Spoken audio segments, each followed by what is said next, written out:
Olá! Vamos começar com uma ideia que pode, virar uma chave na nossa cabeça. A realidade que a gente vive não é o mundo como ele é de fato. Na verdade, é uma construção, uma história que a nossa própria mente conta pra gente. Parece meio louco, né? Mas vamos mergulhar nisso. Essa frase aqui é do Daniel Kahneman, um psicólogo que ganhou um prêmio Nobel, e ela é o ponto de partida de tudo. O que ele está dizendo é que a gente se sente seguro sobre o que acredita, não porque tem um monte de provas, mas porque a história que a gente montou na cabeça, ela faz sentido. É uma história que se encaixa, que é coerente, mas não necessariamente verdadeira. Pois é, a maioria de nós vive com base nessa ideia, o realismo ingênuo. A gente acredita que nossos olhos, nossos sentidos, são como uma janela limpinha para o mundo lá fora. Mas o que a ciência vem mostrando é que essa janela, na verdade, é mais parecida com uma tela de cinema, que projeta uma versão dos fatos e não os fatos em si. E essa é a ideia central. É forte, né? Pensa bem, cada som que a gente ouve, cada imagem que a gente vê, cada emoção, tudo isso acontece dentro da nossa cabeça. A gente nunca tem uma experiência direta, pura da realidade. O que a gente tem é a interpretação que o nosso cérebro cria. Bom, se a nossa realidade é uma história, a gente precisa conhecer os narradores, né?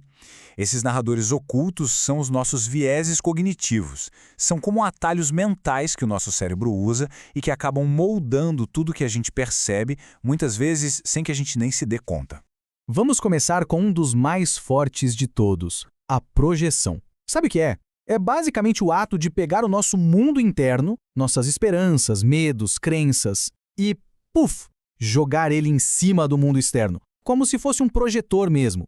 E essa frase, ela resume a projeção de um jeito perfeito. A gente não vê as coisas como elas são, a gente vê as coisas como nós somos. O que a gente percebe no outro, no mundo, muitas vezes diz mais sobre a gente do que sobre o mundo em si. E como isso funciona na prática? É simples. A gente acha que a nossa forma de pensar é o padrão, a regra. Se eu gosto de uma coisa, a maioria das pessoas deve gostar também. Se eu tenho medo de algo, todo mundo deve ter esse mesmo medo.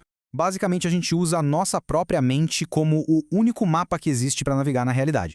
Agora, vamos para o segundo viés, um que bagunça completamente a nossa percepção do tempo. É a extrapolação. É quando a gente comete o erro de pegar o momento presente e esticar ele para o futuro, como se ele fosse durar para sempre. Sabe, é como tirar uma foto de um momento da vida e acreditar que aquela foto é o álbum inteiro. Um dia péssimo no trabalho vira minha carreira acabou. Um encontro legal se transforma na promessa de um felizes para sempre. A gente pega uma parte e transforma no todo.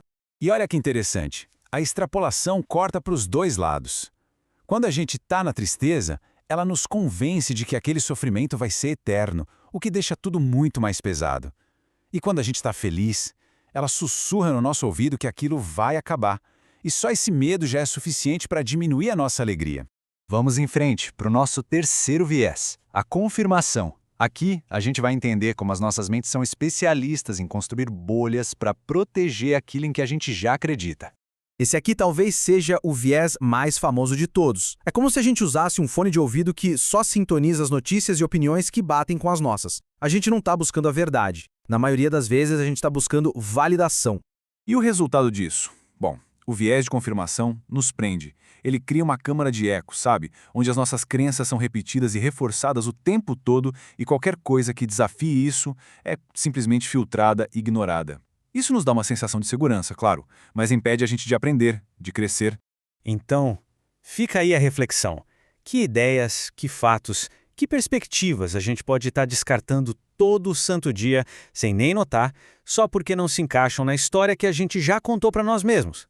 Ok, então se a gente vive dentro de uma história que a nossa mente escreve, a grande pergunta é: como é que a gente pega a caneta de volta? A resposta não é tentar lutar contra os vieses, mas algo bem mais sutil e poderoso. Tentar eliminar vieses é como tentar não ter sombra. É impossível. Eles fazem parte de como a gente funciona.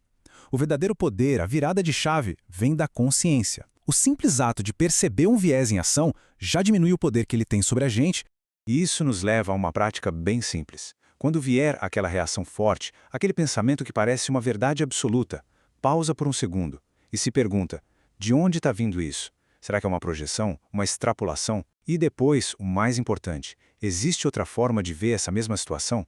Só esse pequeno questionamento já abre uma fresta na ilusão. E essa é a ideia final para a gente pensar. Reconhecer que a nossa experiência é uma narrativa não precisa ser algo assustador. Na verdade, é libertador. Significa que, com consciência, a gente pode se tornar editor da nossa própria história. E quem sabe até mesmo autor.